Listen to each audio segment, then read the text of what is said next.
नमस्कार दोस्तों, स्वागत है आप सभी का मेरे YouTube चैनल में लेट्स टॉक फॉर अवेयरनेस।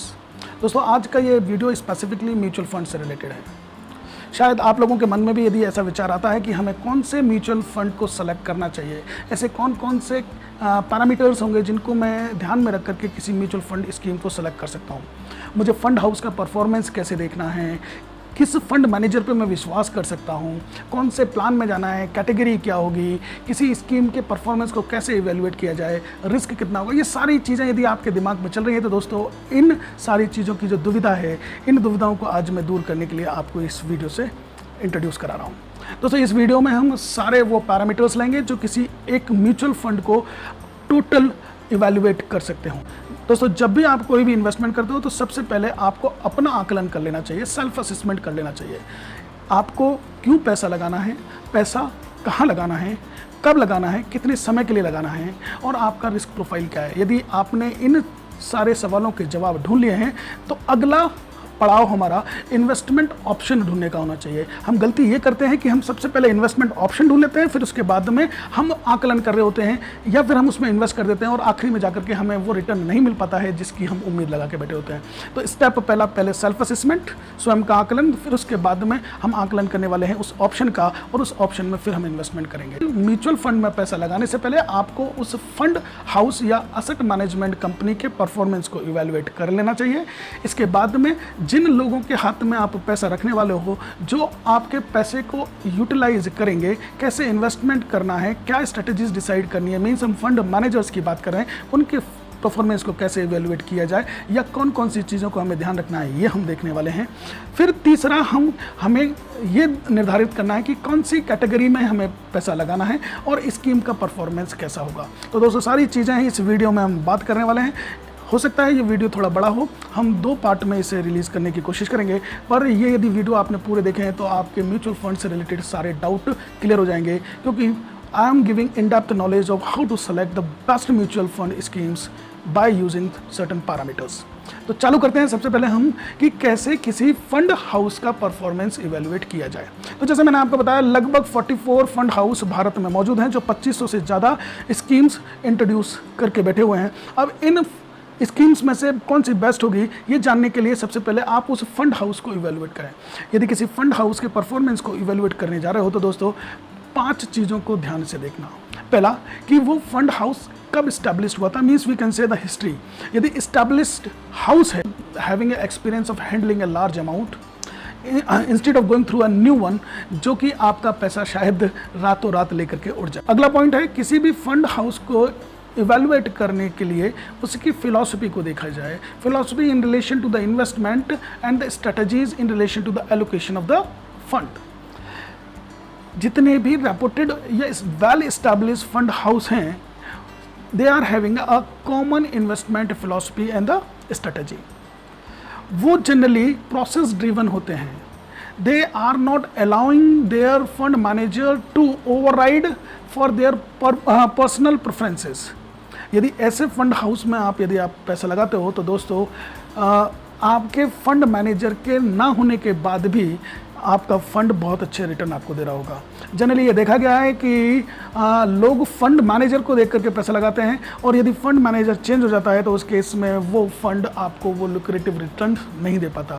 दोस्तों, हमेशा ऐसे फंड में पैसा लगाओ जिसका प्रोसेस ड्रिवन हो, कॉमन प्रोसेस हो, जिसकी स्ट्रेटजीज ट्रांसपेरेंट हो, एसेट एलोकेशन अच्छा हो और लंबे समय से चल रहा हो, ताकि यदि फंड मैनेजर बीच में एग्जिट भी कर जाता है तो उससे आपको कोई फर्क नहीं पड़े। तीसरी चीज़ सबसे बड़ी है size of the fund. Size वैसे तो एक रिलेटिव टर्म है, क्योंकि यदि हम साइज़ की बात करें तो 5 4 से बड़ा होता है और 6 से छोटा होता है। फिर भी यदि किसी फंड हाउस का असेट अंडर मैनेजमेंट बहुत हाई है, इसका साफ साफ मतलब इतना है कि उसका क्लाइंट बेस बहुत अच्छा है, उसका क्रेडेंशियल बहुत अच्छा है। जब क्रेडेंशियल अच्छा होगा तो सक्सेस भी अच्छा होगा, लिक्विडिटी बहुत अच्छी होगी।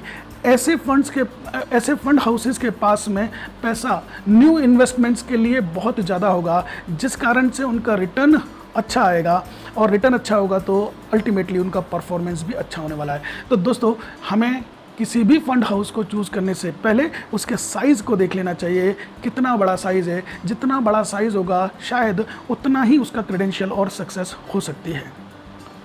एक बार आपने साइज को इवैल्यूएट कर लिया है, अगला पॉइंट है जिसे हम बोलते हैं असेट अंडर मैनेज करते हैं कि किसी भी फंड हाउस को इवैल्यूएट करने के लिए आपको उसके असेट अंडर मैनेजमेंट को देखना चाहिए। असेट अंडर मैनेजमेंट का केवल मतलब इतना है कि उस फंड हाउस के पास में कितना पैसा अवेलेबल है ताकि वो नए इन्वेस्टमेंट कर सके। असेट अंडर मैनेजमेंट में it includes the total asset with fund, जिसमें आपका आज तक उस फंड ने कितना कमाया है रिटर्न और उसके पास में जो कैपिटल था, दोनों ही शामिल होते हैं।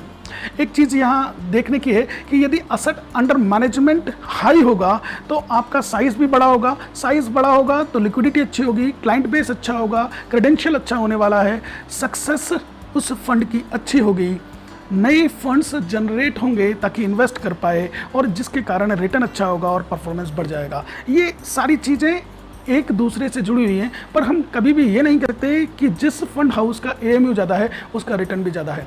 इसके लिए हम देख सकते हैं कि axis blue chip equity fund जो डायरेक्ट प्लान है उसका असेट अंडर मैनेजमेंट लगभग 8,750 का है और उसी के विपरीत axis long term fund growth plan का यदि आप एसेट अंडर मैनेजमेंट देखेंगे तो 21,500 कुछ का आने वाला है, पर दोनों का रिटर्न 11% है। यदि 5 ईयर रिटर्न देखोगे तो 11% है।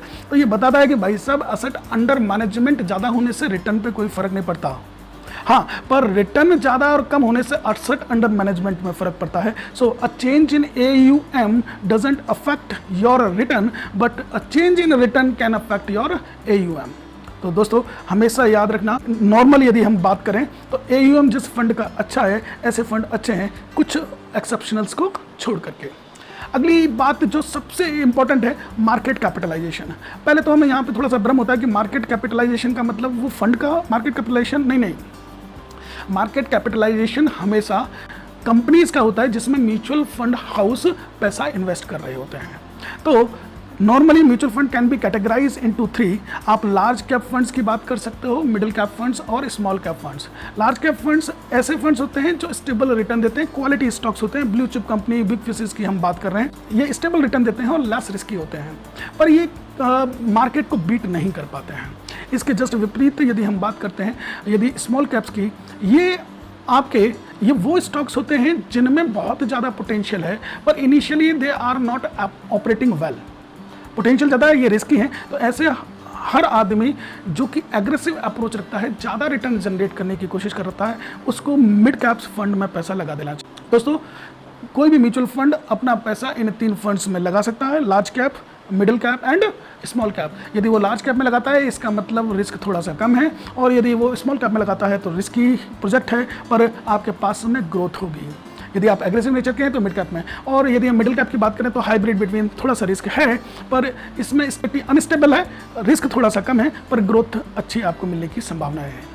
सबसे आखिरी पॉइंट हम बात करते हैं कि किसी भी फंड हाउस को इवैल्यूएट करने से पहले उसकी इन्वेस्टमेंट स्ट्रेटजीज़ को देख लीजिए, उसके असेट एलोकेशन प्रोसेस को देख लीजिए, किस तरीके से वो अपने फंड्स को इवैल्यूएट करता है, कैसे वो एलोकेट करता है डिफरेंट स्कीम्स में। दोस्तों यदि इन सारे पॉइंट्स को आप यूज़ करते हो तो एक अच्छा फंड हाउस आपके हाथ में आ जाएगा जिसकी आप एक स्कीम में पैसा लगा सकते हैं। दोस्तों इस वीडियो में हमने केवल फंड हाउस के परफॉर्मेंस को कैसे इवैल्यूएट किया जाए, कैसे हम कौन कौन से ऐसे पैरामीटर्स हैं जिन्हें देख करके हम ये पता लगा सकते हैं कि फंड हाउस का परफॉर्मेंस कैसा होगा, इस पे बात करें। अगले वीडियो में हम बात करने वाले हैं कि कैसे हम फंड मैनेजर के परफॉर्मेंस को इवैल्यूएट करेंगे, ये इंफॉर्मेशन रेशियो क्या होता है, कैप्चर रेशियो क्या होगा, कैसे हम फंड टू मैनेजर स्कीम्स का फ़ायदा उठा करके किसी फंड मैनेजर की कॉम्पिटेंसी और उसके एक्सपीरियंस को जज कर सकते हैं। तो देखना ना भूलिए अगला video, how to evaluate the performance of fund manager.